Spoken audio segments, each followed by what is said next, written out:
Ongoing and widespread flooding in eastern Australia, where people have lost lives and livelihoods to the rising water.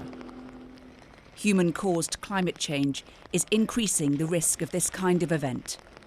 Now, a dire warning from the UN's Intergovernmental Panel on Climate Change that over 3 billion people, nearly half the planet's population, are living in harm's way because of global warming.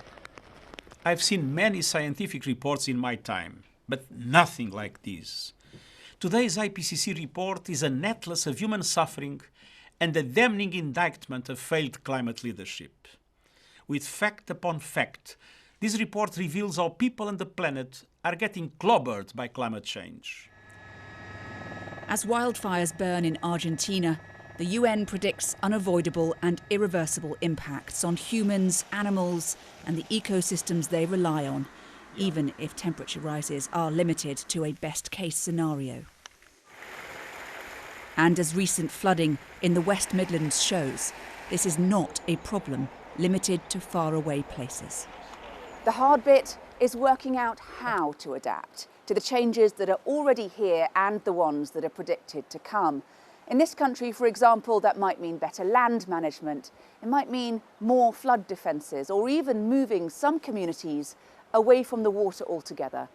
Whatever the solution, it's going to be expensive, and the longer we wait, the more expensive it's going to get.